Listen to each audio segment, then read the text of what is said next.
Ministro do Supremo Tribunal Federal, Alexandre de Moraes, avisa que redes sociais poderão funcionar no país apenas se cumprirem a lei. Europeus manifestam insatisfação com vontade do presidente eleito dos Estados Unidos, Donald Trump, de anexar o Canadá e comprar a Groenlândia e o Canal do Panamá. Ex-presidente Jair Bolsonaro pede o passaporte de volta para acompanhar a posse de Trump no próximo dia 20. Cerimônias em Brasília repudiam o aniversário de 2 anos dos ataques de 8 de janeiro. Depois da neve, é o incêndio que provoca destruição e mortes e obriga moradores a deixarem as casas nos Estados Unidos. Moradores de uma região de Niterói, no Rio de Janeiro, estão sendo obrigados a utilizar um serviço de internet clandestino operado por traficantes. Tenista brasileiro João Fonseca esmaga mais um adversário e exibe potencial de um ídolo do esporte. Bem diferente de um time da Tailândia, que sofreu 111 gols em apenas 9 jogos. É agora no Jornal das 22.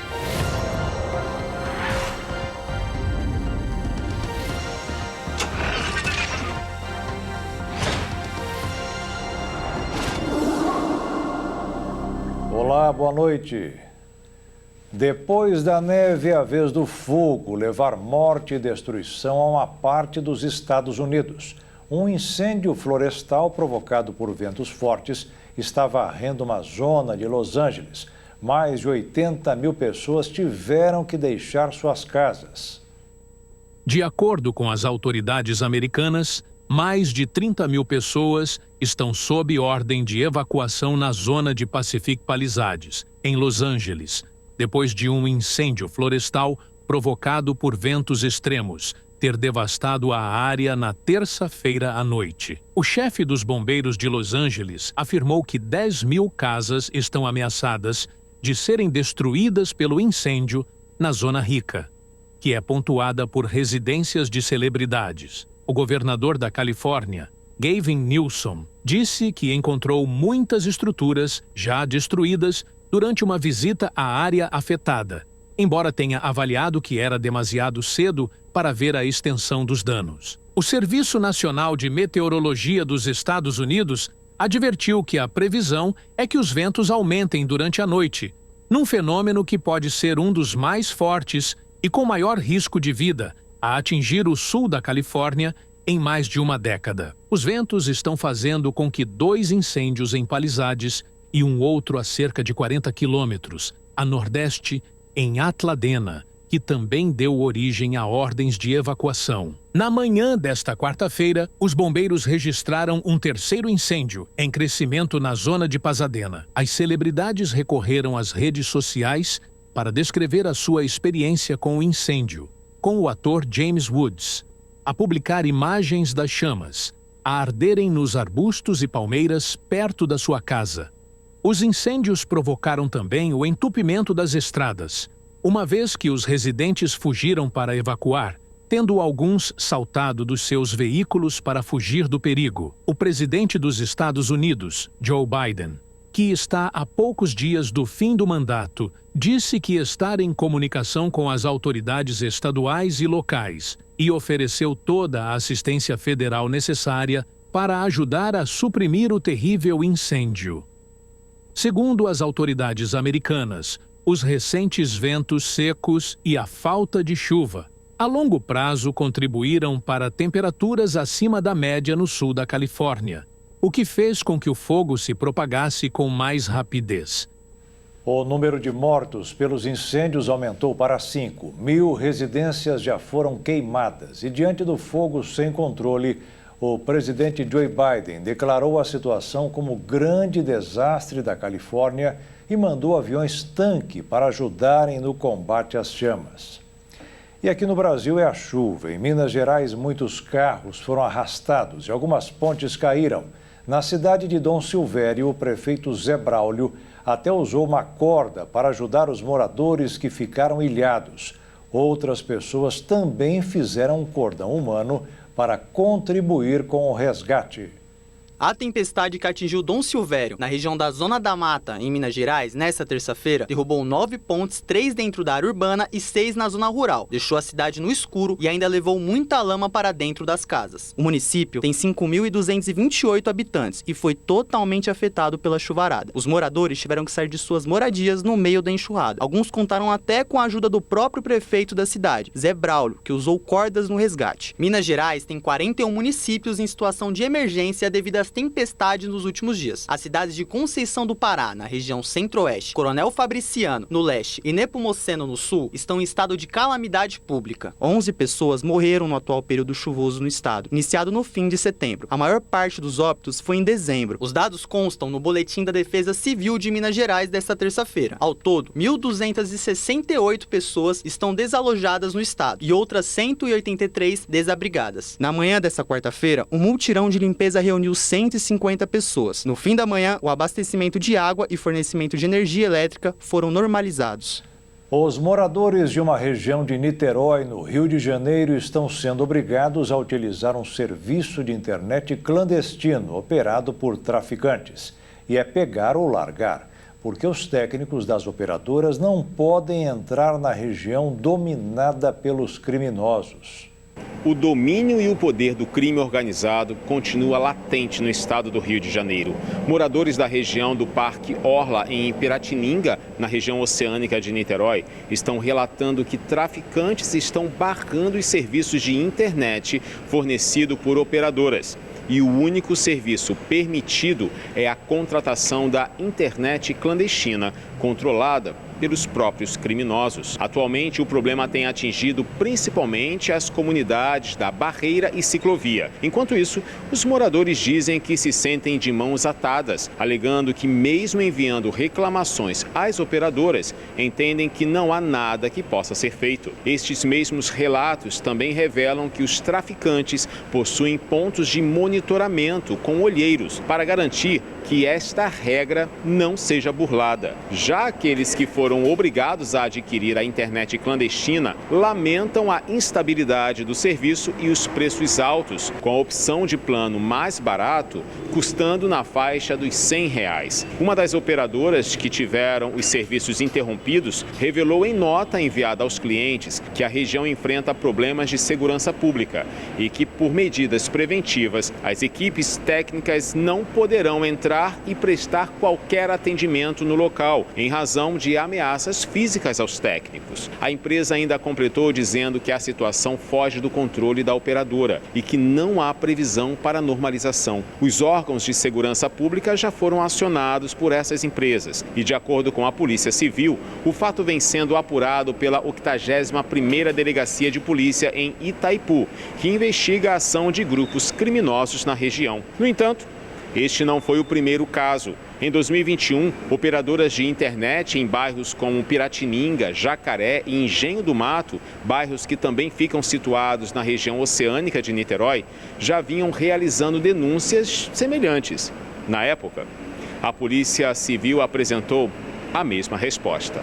4 pessoas morreram durante uma operação da Polícia Civil do Rio de Janeiro. O tiroteio aconteceu em Manguinhos. Durante a ação, uma funcionária foi ferida por estilhaços de um tiro. A ação da Polícia Civil tem como objetivo combater o roubo e a receptação de cargas praticados pela facção criminosa que domina as comunidades da região. De acordo com a polícia, os agentes foram recebidos a tiros e houve confronto. Veículos blindados, os chamados caveirões, foram usados para entrar em Manguinhos. Moradores organizaram um protesto e interditaram uma das principais vias de acesso da região. Eles ainda colocaram fogo em barricadas na via para impedir o avanço da polícia. Durante a operação, agentes entraram na Fiocruz e um projétil atingiu a janela da unidade. A Fiocruz é uma das instituições que precisaram instalar anos atrás janelas blindadas contra a violência no Rio de Janeiro. A instituição se instalou no local antes do crescimento das comunidades ao redor, como Manguinhos e Jacarezinho. Durante a movimentação dos policiais, um supervisor da empresa que presta serviços de vigilância para a fundação foi detido sob a acusação de dar cobertura a criminosos em fuga da comunidade. Uma funcionária foi ferida por estilhaços e precisou receber atendimento médico após uma bala perfurar o vidro de uma das paredes do Instituto de Tecnologia em imunobiológicos, onde são fabricadas as vacinas da Fiocruz e outros medicamentos. Durante a operação, 4 suspeitos foram mortos. Além disso, os agentes apreenderam armas e drogas. Essa é mais uma ação da Operação Torniquete, no complexo de Manguinhos. O caso do estudante de medicina morto por tiro a queima-roupa disparado por um policial em novembro de 2024 teve novidade hoje. Imagens da câmera corporal do PM mostram o momento do tiro. De acordo com o relatório final do inquérito da Polícia Civil, o estudante de medicina Marco Aurélio Cardenas Acosta pedia insistentemente ao policial para que tirasse a mão dele momentos antes de ser baleado e morrer. O caso aconteceu em novembro do ano passado. Enquanto os policiais Guilherme Augusto e Bruno Carvalho patrulhavam pelo bairro de Vila Mariana, no centro de São Paulo, Marco Aurélio passou pela viatura a pé e deu um tapa no retrovisor do carro. Neste momento, ele correu em direção ao hotel onde estava hospedado, mas os policiais perseguiram o jovem. É possível ver nas imagens que Marco Aurélio não conseguiu abrir o portão e, nesse momento, o policial o agarrou. Durante a confusão, o PM Guilherme atirou na altura do peito do estudante. Mesmo sendo levado ao hospital, o rapaz não resistiu ao ferimento e morreu. Agora, após o relatório final, o Ministério Público denunciou os 2 policiais militares por homicídio qualificado. No relatório, o delegado do caso afirmou que, apesar de o estudante ter reagido à abordagem policial, o PM assumiu o risco do resultado morte, porque usou ilegitimamente a arma de fogo para repelir uma suposta ameaça. A polícia do Piauí prendeu um homem suspeito de colocar veneno na comida de uma família de 9 pessoas. 4 morreram. Francisco de Assis, de 53 anos, também foi parar no hospital, mas sarou logo. Foi preso nesta quarta-feira em Parnaíba, no litoral do Piauí, Francisco de Assis Pereira da Costa, o padrasto de Maria Francisca, suspeito de ser o responsável pelo envenenamento que resultou na morte de 4 pessoas da própria família. Francisca Maria, de 32 anos, morreu na terça-feira, vítima de envenenamento. Além dela, outras 3 pessoas também não resistiram. O envenenamento da família ocorreu após o almoço do dia 1º de janeiro, quando as 9 pessoas apresentaram sintomas de intoxicação. Francisco havia sido hospitalizado após ingerir o baião de 2 com uma substância semelhante ao chumbinho, mas recebeu alta pouco depois. No total, são 4 mortes por envenenamento. Manuel da Silva, de 18 anos, enteado de Francisco; Igno Davi da Silva, de 1 ano e 8 meses, filho de Francisca; Lauane da Silva, de 3 anos, filha de Francisca; e Francisca Maria, enteada de Francisco. Uma criança de 4 anos, filha de Francisca, continua internada no Hospital de Urgência de Teresina, enquanto outras 4 vítimas receberam alta. A princípio, a polícia cogitou que o envenenamento poderia ter sido causado por peixes que haviam sido doados à família. Mas exames descartaram a hipótese. A Polícia Civil investiga o caso como homicídio qualificado. E veja a seguir, ministro do Supremo Tribunal Federal Alexandre de Moraes avisa que redes sociais poderão funcionar no país apenas se cumprirem a lei. E cerimônias em Brasília realizadas hoje repudiaram o aniversário de 2 anos dos ataques às sedes dos 3 poderes.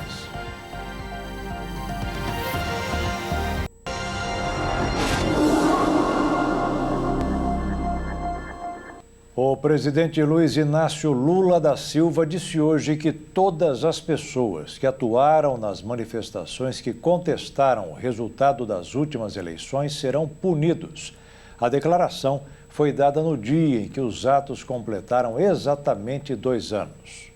O presidente Luiz Inácio Lula da Silva participou de uma cerimônia no Palácio do Planalto para marcar os 2 anos dos ataques de 8 de janeiro de 2023. O evento teve como foco a defesa da democracia e a restauração de símbolos danificados naquele dia. Primeiro, foi realizada a entrega simbólica de obras de arte restauradas, incluindo o relógio do pêndulo do século XVII e uma ânfora portuguesa, peças danificadas nos ataques. Ocorreu a devolução do quadro As Mulatas de Di Cavalcanti, restaurante, também restaurado com a participação de crianças de um projeto educativo. Depois, autoridades discursaram no Salão Nobre do Planalto, reunindo ministros, governadores e representantes dos três poderes. O ministro da Justiça, Ricardo Lewandowski, disse que os ataques começaram antes mesmo do dia 8 de janeiro. Segundo ele, as fake news e o discurso de ódio foram os primeiros ataques à democracia. Logo nos demos conta, porém, de que o ataque à nossa democracia não começou ali em 8 de janeiro. O processo foi mais sutil, mais gradual. Passamos a viver um clima de desinformação crescente, alimentado por ataques à eficiência das urnas eletrônicas, ao próprio processo eleitoral e, por conseguinte, à nossa justiça eleitoral. Em seu discurso, o presidente Luiz Inácio Lula da Silva disse que a democracia está viva, diferente do que acreditavam os que fizeram os ataques aos poderes. Estamos aqui para dizer que estamos vivos e que a democracia está viva, ao contrário do que planejavam os golpistas de 8 de janeiro de 2022. 2023. Estamos aqui, mulheres e homens, de diferentes origens, crenças, partidos e ideologias, unidos por uma causa em comum. Estamos aqui para dizer alto e bom som: ditadura nunca mais, democracia sempre. Durante o discurso, Lula disse que todos vão pagar pelos crimes, incluindo os que planejaram, segundo ele, o assassinato dele, do vice Geraldo Alckmin e do ministro do Supremo Tribunal Federal, Alexandre de Moraes. Os responsáveis pelo 8 de janeiro estão sendo investigados e punidos. Ninguém foi ou será preso injustamente. Todos pagarão pelos crimes que cometeram. Todos. Inclusive os que planejaram o assassinato do presidente, do vice-presidente da República e do presidente do Tribunal Superior Eleitoral. Terão amplo direito de defesa e terão direito à presunção de inocência. O STF já condenou 375 réus de um total de mais de 1.600 denunciados pelos ataques que resultaram em prejuízos superiores a 26 milhões de reais. Mais de 900 foram responsabilizados. Entre condenados, a maioria por crimes de associação criminosa armada, tentativa de golpe de Estado, abolição violenta do Estado Democrático de Direito e dano qualificado. Atualmente, 155 pessoas estão presas, sendo 78 em regime provisório, 70 de forma definitiva e 7 em prisão domiciliar. Apenas 4 réus foram absolvidos até o momento. Entre eles, um morador de rua que havia sido denunciado por sua presença nas proximidades do quartel do Exército em Brasília, um dia após os ataques. Ele foi detido inicialmente, liberado para responder em liberdade e agora absolvido das acusações. Outros 527 réus optaram por acordos que permitem o encerramento de ações penais para crimes menos graves, desde que sejam cumpridas medidas alternativas, como a realização de 150 horas de serviços comunitários e a participação em cursos sobre a democracia. Durante o período do acordo, os réus têm suspensos o passaporte, o porte de arma e o uso de redes sociais, mantendo a condição de réus primários após o cumprimento total das medidas. A Polícia Militar do Distrito Federal mobilizou efetivos e instalou unidades de inteligência para monitorar possíveis ameaças durante o evento. A polícia esperava cerca de 1.400 pessoas na Praça dos Três Poderes. Após os discursos, Lula veio à Praça dos Três Poderes para fazer um abraço simbólico à democracia. O local estava com as palavras "democracia" formada por flores. O ministro do Supremo Tribunal Federal, Alexandre de Moraes, garantiu que nenhuma operadora de rede social poderá atuar no Brasil sem cumprir a lei. A declaração foi dada um dia depois que a dona do Facebook e Instagram anunciou que nos Estados Unidos a veracidade dos fatos deixará de ser checada. O ministro Alexandre de Moraes, do STF, afirmou nesta quarta-feira que a corte não vai permitir que as Big Techs sejam instrumentalizadas para discursos de ódio. O magistrado disse também que essas empresas não poderão atuar em colaboração com grupos extremistas. A solicitação foi encaminhada no âmbito de um inquérito civil que tramita desde 2021 para apurar a responsabilidade das plataformas sobre conteúdos nocivos publicados por seus usuários. O fim dos checadores independentes e a flexibilização nos filtros para retirada de postagens foram algumas das alterações anunciadas pelo CEO da Meta. Zuckerberg também indicou no vídeo em que oficializou a medida a decisão de eliminar várias restrições em tópicos como imigração e gênero. Ele ainda atacou supostas decisões secretas de tribunais latino-americanos e declarou que o governo dos Estados Unidos precisa ajudar a combater o que faz o judiciário na região. O MPF busca saber se as mudanças anunciadas pela empresa serão aplicadas no Brasil e qual o prazo de implementação. Além disso, questiona a Meta a respeito de quando haverá um rompimento com as agências nacionais de checagem e quais violações serão consideradas graves, legais e de baixa gravidade. A plataforma ainda terá de listar as restrições em relação a alguns temas como imigração, esclarecendo quais os impactos de tais mudanças para a política de moderação que seria aplicada para conter discurso de ódio. A produção industrial brasileira caiu 0,6% em novembro do ano passado. O resultado está dentro do esperado pelos economistas. A segunda queda seguida foi puxada, segundo o IBGE, pelo setor automobilístico. Mesmo assim, a indústria deverá encerrar o ano em alta de pouco mais de 3%. O mercado financeiro mundial operou mais uma vez com base em especulações sobre um possível endurecimento da política de juros nos Estados Unidos. No Brasil, o dólar estava caindo bem, mas terminou o dia com leve alta, beirando a estabilidade, cotado em R$ 6,10. E a Bolsa de Valores caiu 1,27%, voltando ao nível dos 119 mil pontos. A chamada inflação das praias, que mede os preços dos produtos típicos do verão, subiu 5% em apenas um ano no Rio de Janeiro. Turistas e moradores locais estão assustados com a alta nos preços. Os preços dos alimentos e bebidas vendidos nas praias brasileiras têm assustado os frequentadores nesta temporada de verão. Em diversas regiões, itens tradicionais como picolés, água de coco e refrigerantes apresentam aumentos expressivos, tornando a estadia na praia mais cara para os turistas. Levantamento da Fundação Getúlio Vargas, com base no Índice de Preços ao Consumidor, revelou que a inflação dos chamados itens de verão, que incluem lanches, refeições, sorvetes, refrigerantes e hospedagens, subiu 5% em um ano, superando a inflação geral do período. Produtos específicos como picolés tiveram alta de quase 9%, enquanto o protetor solar, essencial para a proteção na praia, encareceu quase 7%. Nas areias da zona sul do Rio, por exemplo, uma água de coco chega a custar R$ 10, enquanto picolés podem ser encontrados por até R$ 40. Comerciantes locais justificam os preços altos pelos custos de aquisição e logística, como o preço do gelo e do transporte. Mesmo com a alta dos preços, é possível aproveitar a praia sem estourar o orçamento, como levar lanches de casa, carregar águas e isotônicos em bolsas térmicas e observar a oferta dos vendedores ambulantes, optando pelos melhores valores.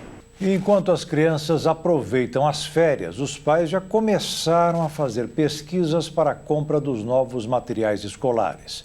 Numa hora como essa, é preciso ajustar os ganhos mensais com a conta que terão que honrar no caixa das papelarias.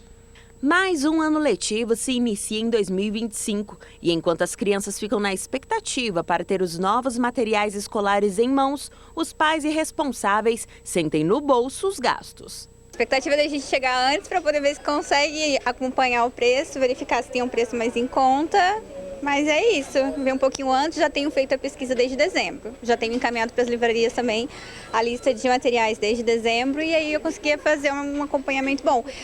Do ano passado para agora, para mim já subiu um pouquinho, mas nem tanto. Eu acho que eu vou conseguir um preço bom e vou conseguir um material legal. Uma pesquisa inédita do Instituto Locomotiva revelou que nos últimos 4 anos, as famílias tiveram um aumento no orçamento de 43,7% apenas com materiais escolares e didáticos. Nessa papelaria da capital, os consumidores se anteciparam e as vendas do segmento já aumentaram. Agora para janeiro, né, os clientes vêm procurar, já passou as festividades, né, então eles vêm mesmo na procura do material escolar. Até por isso que a gente já contratou, né, 15 temporários a mais para esse mês, para poder justamente atender bem esses clientes. Desde o comecinho de dezembro o pessoal já vem, até o melhor mês que a gente fala, né, para comprar material escolar, porque a pessoa encontra todas as novidades, todos os lançamentos.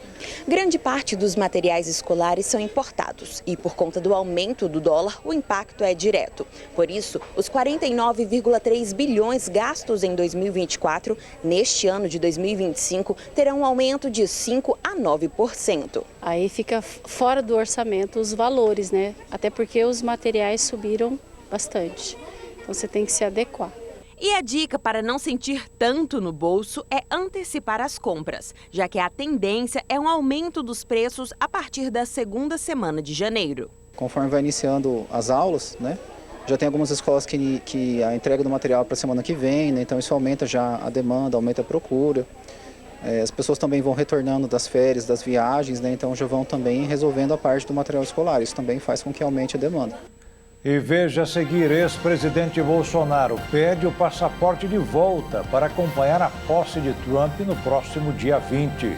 E os europeus manifestam insatisfação com vontade do presidente eleito dos Estados Unidos de anexar o Canadá e comprar a Groenlândia e o Canal do Panamá.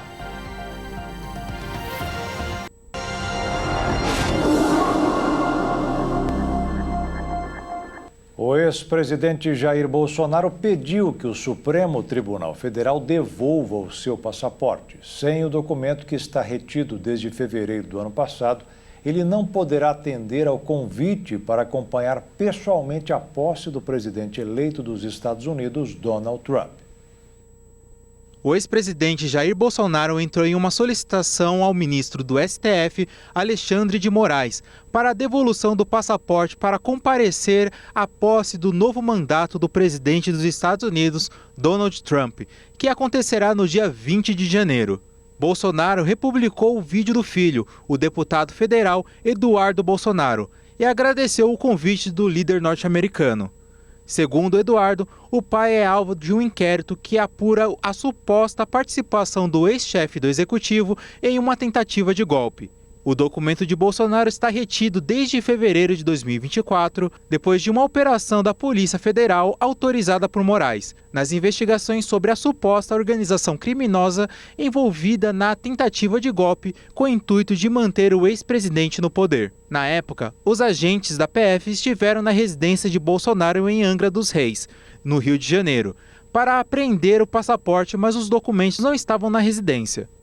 O presidente eleito dos Estados Unidos, Donald Trump, se negou a descartar uma ação militar que lhe permita assumir o controle total do Canal do Panamá ou da Groenlândia. Alemanha e França afirmaram que a União Europeia não permitirá ataques e ameaças de Trump de tentar tornar a Groenlândia um território americano. O presidente eleito dos Estados Unidos, Donald Trump, reiterou seu desejo de adquirir a Groenlândia, um território autônomo e que pertence à Dinamarca, argumentando que ele era crucial para a segurança nacional e econômica dos Estados Unidos. O magnata já havia expressado interesse em comprar a Groenlândia durante seu primeiro mandato como presidente. A Dinamarca, aliada de longa data dos americanos, deixou claro que a Groenlândia não está à venda e que pertence aos seus habitantes. A Groenlândia tem uma população de apenas 57 mil pessoas e ampla autonomia, embora sua economia dependa significativamente de subsídios da Dinamarca e ela permaneça como parte do reino dinamarquês. A primeira-ministra da Dinamarca, Mette Frederiksen, disse que a Dinamarca precisava de cooperação próxima com os Estados Unidos, um aliado da OTAN. A ilha também possui alguns dos maiores depósitos de minerais raros, cruciais na fabricação de baterias e dispositivos de alta tecnologia. A primeira-ministra disse que não acreditava que a perseguição de Trump chegaria tão longe. Donald Trump Jr. fez uma visita privada à Groenlândia na terça-feira, enquanto seu pai, o presidente eleito dos Estados Unidos, pensa em uma ação para assumir o controle do território autônomo dinamarquês, rico em minerais e petróleo. O primeiro-ministro da Groenlândia, que tem buscado a independência do território e estava em visita a Copenhague nesta quarta-feira, também enfatizou que a ilha não está à venda. O chanceler alemão Olaf Scholz disse que os líderes da União Europeia ficaram perplexos depois que o presidente eleito dos Estados Unidos, Donald Trump, se recusou a destacar uma ação militar para tomar a Groenlândia, um território autônomo da Dinamarca. Genau dafür gibt es in der NATO. Existe um procedimento regulamentado na OTAN precisamente para este fim. Com base numa análise detalhada da ameaça, as capacidades militares necessárias são determinadas com muita precisão e discutidas com todos os parceiros da aliança. É importante que estejamos unidos nessas questões e atuemos como um só. Scholz também lembrou que existe um procedimento regulamentado na NATO, precisamente para este fim, e que tais alvos tinham de ser discutidos com todos os parceiros da aliança. O bilionário anunciou que iria renomear o Golfo do México como o Golfo da América e ameaçou novamente o vizinho do sul dos Estados Unidos com tarifas maciças se não suspender as passagens ilegais da fronteira. E o presidente eleito Donald Trump pediu hoje que a Suprema Corte dos Estados Unidos suspenda a sentença em que ele foi condenado por uma fraude fiscal para subornar a atriz Stormy Daniels. O procedimento está marcado para depois de amanhã. Os advogados de Trump alegam que ele agora tem imunidade total e pediram para que, se o juiz responsável pelo caso insistir com o procedimento, que divulgue a sentença depois do dia 20, quando o novo presidente estará empossado. A Ucrânia atacou um depósito de petróleo na cidade de Angel, no sul da Rússia, causando um grande incêndio na instalação de abastecimento. O objetivo da medida foi prejudicar o funcionamento de uma importante base aérea militar usada para bombardeiros nucleares. Mesmo enfrentando bloqueios econômicos, a Rússia tem no petróleo e derivados as maiores fontes de renda de sua economia. O depósito atacado pelos drones ucranianos fica a cerca de 480 quilômetros da fronteira do país e fornece combustível para uma frota de aviões estratégicos da Rússia. Segundo o comunicado do exército ucraniano, a destruição do depósito de petróleo cria sérios problemas logísticos. O ataque aconteceu poucos dias depois de um avanço das tropas russas no leste da Ucrânia, capturando a cidade de Kurakov, após semanas de resistência. O Ministério da Defesa de Moscou informou que a conquista de um centro logístico ucraniano vai permitir acelerar os avanços russos na região de Donetsk. O governo ucraniano não reconheceu oficialmente a queda de Kurakov e o porta-voz das tropas ucranianas disse que eles estão resistindo. Em respostas ofensivas, os aliados ocidentais reafirmaram seu compromisso com Kiev. A exceção é o presidente eleito dos Estados Unidos, Donald Trump, que é um dos fortes críticos no financiamento ao aliado do leste europeu. O republicano, que vai tomar posse no dia 20 de janeiro, chegou a dizer em sua campanha que acabaria com a guerra em um dia e afirmou ainda que a OTAN não deveria ter insinuado a admissão da Ucrânia no grupo militar. Um candidato do concurso nacional unificado entrou na justiça para reverter a decisão que impediu que ele seguisse em frente na conquista de um cargo pelo sistema de cotas reservadas para as pessoas negras. Os responsáveis pelo concurso se defendem. Candidato do concurso nacional unificado teve sua inscrição no sistema de cotas negada após análise de uma comissão. Gustavo Amor é servidor público, atuando no Instituto Nacional de Estudos e Pesquisas Educacionais Anísio Teixeira, além de ser militante de um movimento negro e também ter se autodeclarado pardo. A decisão levou o servidor a recorrer à justiça em busca de reverter o resultado. Em nota, o Ministério da Gestão e da Integração, responsável pelo concurso, afirmou que o processo seguiu o regulamento legal pertinente. Já a Fundação Sesgran Rio, organizadora da prova, declarou que utilizou recursos de tecnologia e critérios rigorosos e objetivos. A organização informou que procedimentos adicionais podem ocorrer até a homologação final do concurso, conduzidos por uma banca composta por especialistas. Na ação judicial, a Mora alega que o parecer da comissão foi genérico e não apresentou justificativas específicas, apenas o termo não enquadrado. Ele argumenta que isso viola o princípio da ampla defesa, pois não há detalhamento sobre os traços ou critérios que levaram ao indeferimento. Um ato normativo do Ministério da Gestão e da Integração, publicado em 2023, exige que a comissão apresente pareceres motivados em casos como esse. O Ministério responsável esclareceu que os recursos são avaliados com base na filmagem do procedimento de verificação, no recurso do candidato e no parecer da banca. Embora essas informações sejam protegidas pela Lei Geral de Proteção de Dados, o participante tem acesso ao parecer relacionado ao seu processo. O órgão também afirmou que o procedimento seguiu entendimentos estabelecidos pelo Supremo Tribunal Federal. O candidato agora busca sua reinclusão nas cotas para os cargos de especialista em políticas públicas e auditor fiscal do trabalho. A Justiça Federal do Distrito Federal, em primeira instância, negou o pedido de urgência no caso, alegando que a banca não infringiu nenhuma lei. Ele recorreu ao Tribunal Regional Federal da Primeira Região. E veja a seguir, tenista brasileiro João Fonseca esmaga mais um adversário e exibe potencial de um ídolo do esporte. Bem diferente de um time da Mongólia, que sofreu 111 gols em apenas 9 jogos.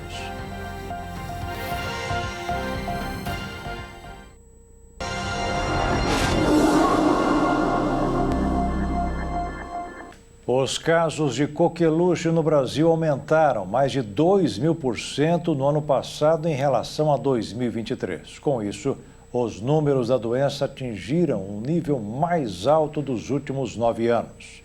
O Brasil registrou em 2024 o maior número de casos de coqueluche desde 2015, de acordo com os dados divulgados pelo Ministério da Saúde. Houve um aumento expressivo de 2.770% nas notificações da doença em comparação a 2023, marcando um alerta sobre o controle da infecção respiratória, popularmente conhecida como tosse comprida. A coqueluche é causada pela bactéria Bordetella pertussis, e sua transmissão ocorre principalmente por gotículas eliminadas ao tossir, falar ou espirrar, ou até pelo contato com objetos contaminados. O período de incubação varia entre 5 a 21 dias e a doença é considerada altamente contagiosa, afetando principalmente crianças pequenas. Os estados do Paraná, Santa Catarina, Rio de Janeiro e Minas Gerais apresentaram os maiores aumentos percentuais de casos. Só no Paraná, o número de infecções saltou de 16 em 2023 para impressionantes 2.423 casos em 2024. O retorno de óbitos pela enfermidade também preocupa. Foram registradas 27 mortes no último ano, a maioria em bebês com menos de 1 ano de vida, faixa etária em que a coqueluche é particularmente grave. Além disso, o último óbito havia sido notificado em 2020. Especialistas apontam como fatores para o aumento dos casos a perda gradual da imunidade conferida pela vacina, que tem eficácia reduzida ao longo dos anos, e possíveis variantes da bactéria que podem afetar a proteção oferecida pelo imunizante. A vacina disponível no Sistema Único de Saúde protege contra a coqueluche por um período estimado de 12 a 20 anos, além de reduzir o risco de transmissão. Com o avanço da doença, autoridades de saúde destacam a importância de reforçar a vacinação, especialmente em gestantes e crianças, para conter a disseminação e evitar novos casos graves e óbitos. Período de férias e a energia da criançada vai lá nas alturas. Aos pais fica a missão de cuidar dos pequenos e tornar o momento especial. Período de férias e diversão é o que não falta aqui na casa da Cris. Tem pintura de gesso, pintura maluca, pintura facial com tinta específica para a pele, teatro de bonecos e muita criatividade para tornar o momento em família especial. O importante é ter criatividade, né? Olhar para o material que você tem à disposição e criar algo que você vai poder estar brincando com essa criança. O mais importante para a criança, na verdade, é a atenção. É estar junto ali com o adulto, né? E você precisa estar pensando assim, em oferecer algo que trabalhe o cognitivo dessas crianças, o lado emocional, né? A amizade. As crianças também são muito agitadas, elas precisam estar estimulando a coordenação motor. Criança tem que ter movimento. Ao tirar ao menos 15 minutinhos para brincar com as crianças, os pais estarão criando memórias afetivas e no futuro, com certeza, estes filhos se tornarão adultos mais saudáveis. Você pode estar adaptando. O jogo do Uno, ele vem uma cartinha cheia de cores. Você pode estar trabalhando as cores, né? Você pode, a barraca, você pode estar fazendo com lençóis, aquela forma antiga, que acaba sendo até mais prazeroso para a criança criar o próprio brinquedo do que você já trazer um brinquedo pronto para ela. Ela fazer toda a construção da barraca, né? Que criança que não gosta? Eu sempre gostei, né? Então, os pais podem também criar brincadeiras, trazer um resgate daquelas brincadeiras antigas, entendeu? Que não requerem muitos brinquedos. Às vezes um pular de corda, né? Uma queimada, uma brincadeira assim, um pega-pega, um esconde-esconde, essas brincadeiras, né? Que por vezes elas estão ficando esquecidas. Não precisa de material, né? Só requer mesmo a atenção. E para a criança é muito, muito importante. Este é um momento muito divertido para a pequena Kiara, que aprende de forma lúdica. Azul, yes. Verde, yes. Vermelho, yes. Amarelo. É legal pintar? Para o Rafael, as férias são sempre marcadas por criatividade e inovação.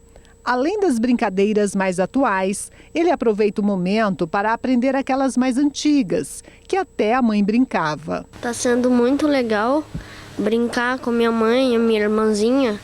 Pintar gesso, fazer pintura maluca, brincar de pular na cama, brincar de bola, pintura,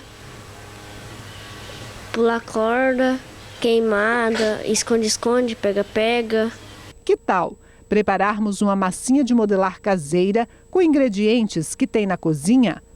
Para isso, vamos precisar de um pouquinho de água, umas gotinhas de corante para alimentos, óleo, sal e trigo, até dar o ponto, aquele da massa desgrudar das mãos.